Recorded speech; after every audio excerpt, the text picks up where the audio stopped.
It's all over, folks. The people that have perpetrated their foul contracts upon you by making you believe that you are the holders of the death pledge, the debts and the sins and the loans have not been forgiven.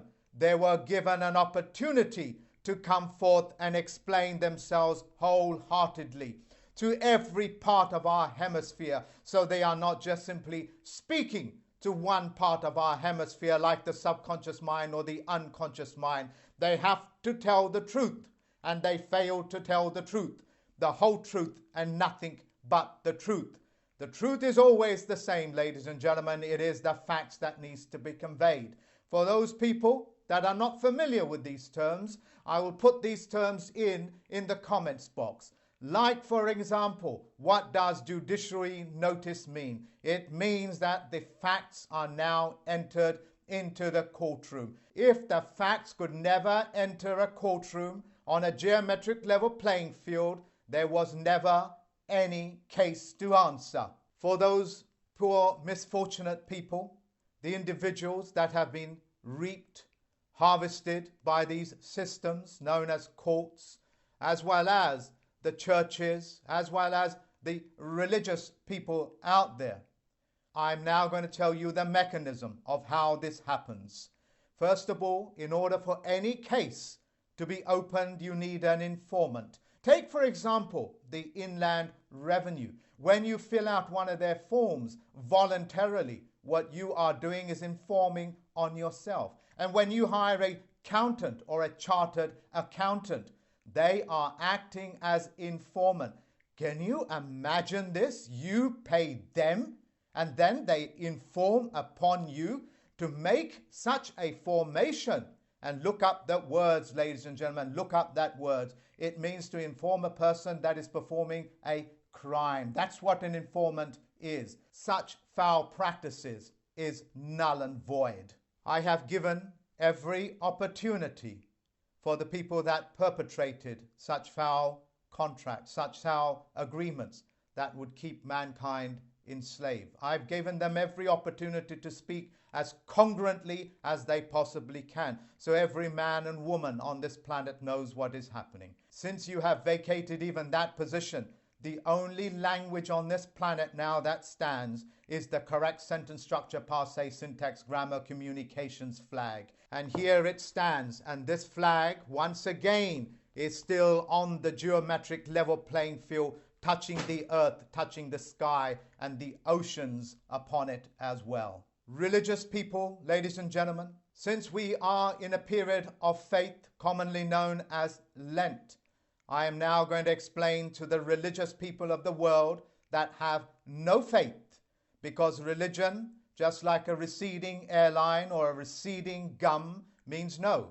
When words like religion are used, it is there to describe people that have no faith.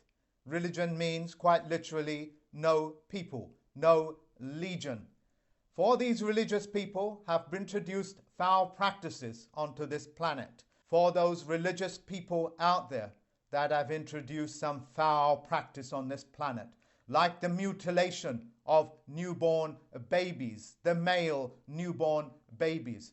I am now telling every religious organization on this planet that whatever foul means that you have introduced such practices, you are now to instruct people. You are now to tell them the difference between faith.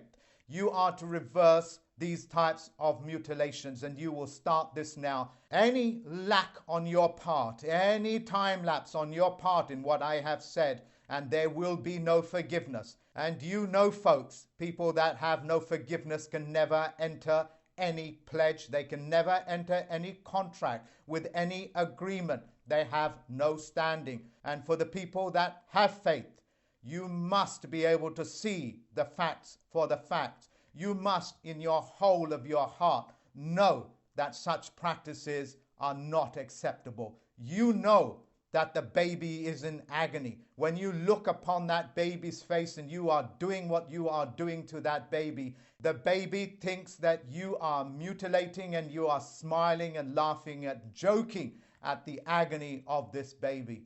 I am informing you, ladies and gentlemen, as much as I possibly can. You have faith. You believe in the one Creator, and that one Creator made His creation perfect. You know what creation is. Men and women that would ask you to tear away at the fabric of creation is reversing that very process, and that has no forgiveness. In time-honored fashion, we have what is known as the Misprision rule. The Misprision rule means that when you have been educated, when you are in knowledge of a particular fraud or a crime that has taken place, you as an honor-bound citizen, you have to tell the police, the peacekeeping officers, you have to do something about stopping and correcting this fraud, this criminality. And since I have educated you, you have been walked into the Misprision rule, and that Misprision rule stands true until you have set the record straight, until you have stopped and correct every single individual out there that's listening to this, and every individual that is part of mankind has been educated. Every person that has schooling is now being informed as what that is. And if you do not stop and correct, you have now participated in the crime. I had the privilege to meet David Wayne Miller. In my meeting with him, we discussed many subjects. One of them is also the people that hurt him. It is said that the cunning warrior does not attack the mind or the body, but the heart. Insofar as a warrior is a warring faction, and all wars are open declaration, the Navy, the Air Force, the Army is now free to take you out.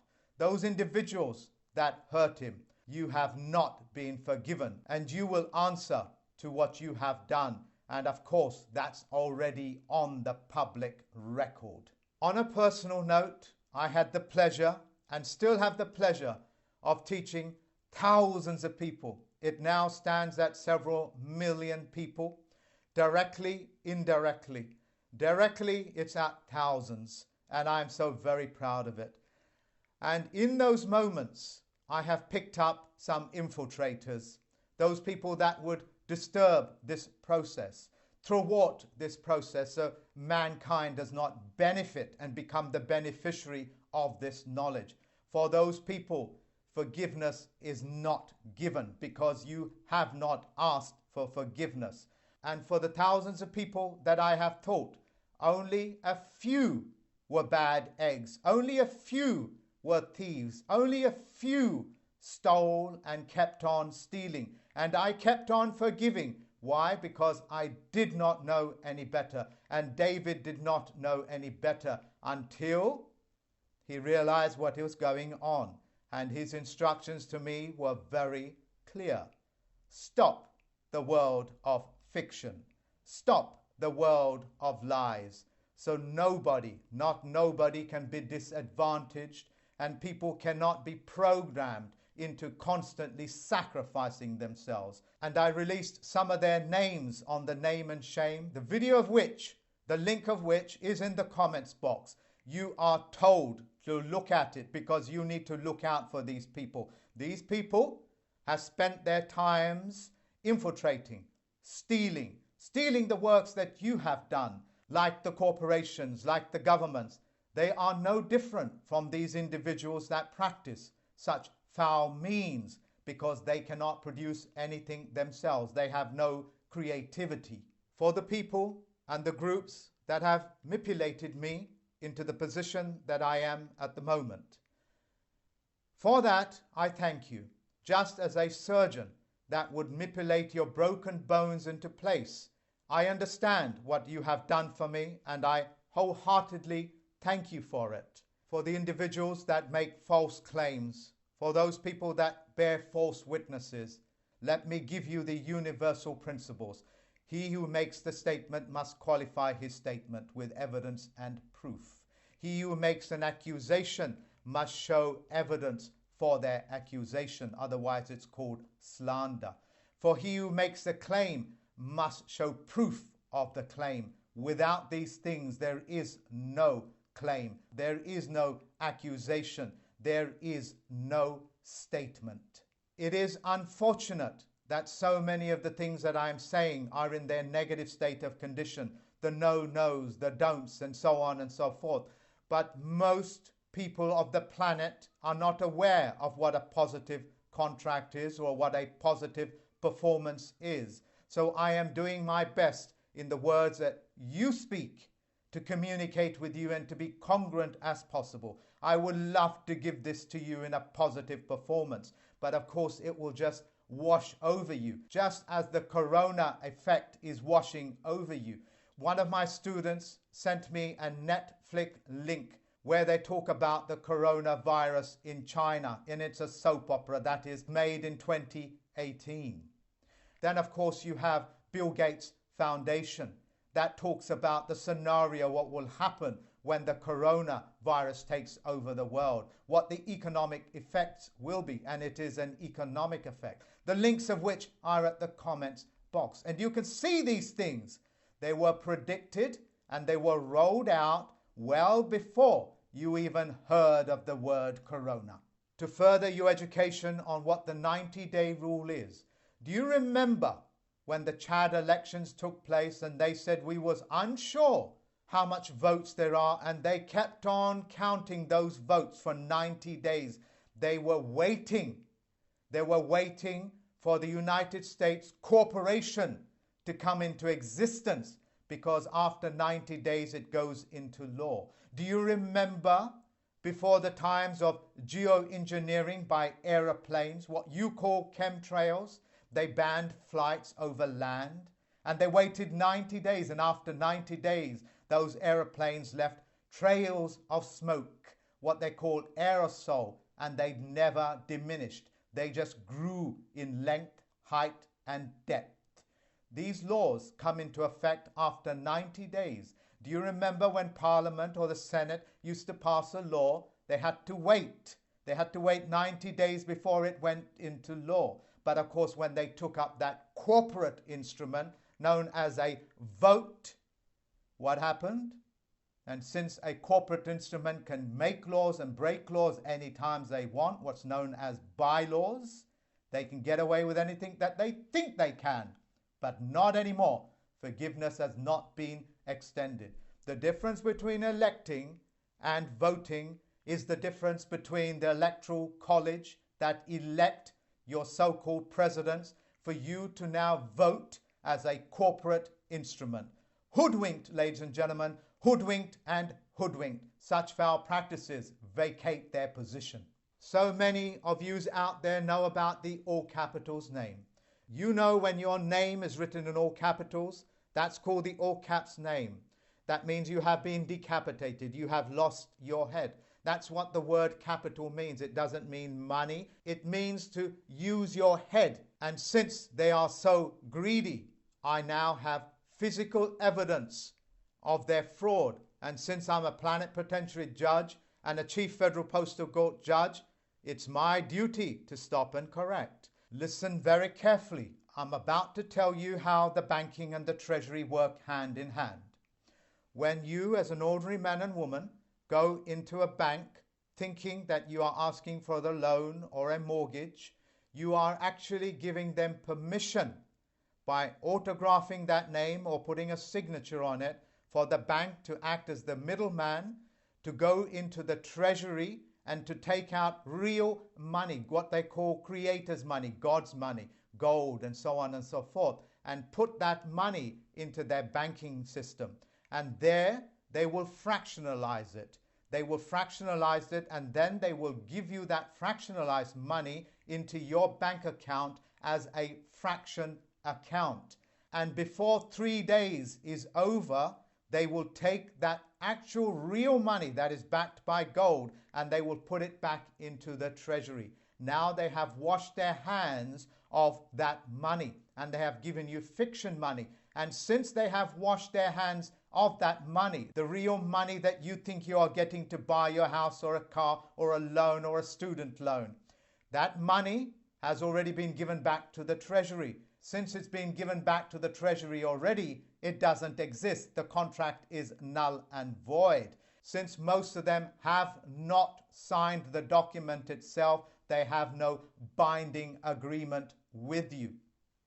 Now, the bit that confuses most people is, why would they do such a thing?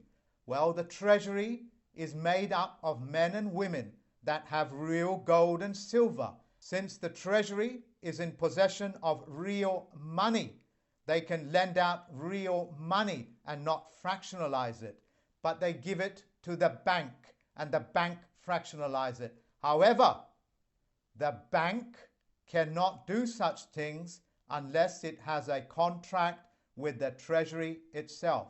So the treasuries of this world, for those things that you have perpetrated on mankind, the real money that you have supposed to have lent out is not there.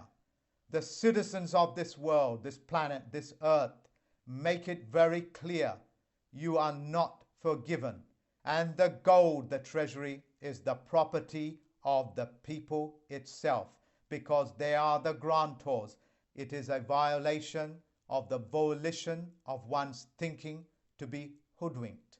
And we have physical evidence, the physical evidence of the logos that are in the letters, the templates that are on the Wikipedia, on the internet, and so on and so forth. You folks have no language claim. You have vacated all language claim. And since language and grammar is what controls contracts, you have no contract.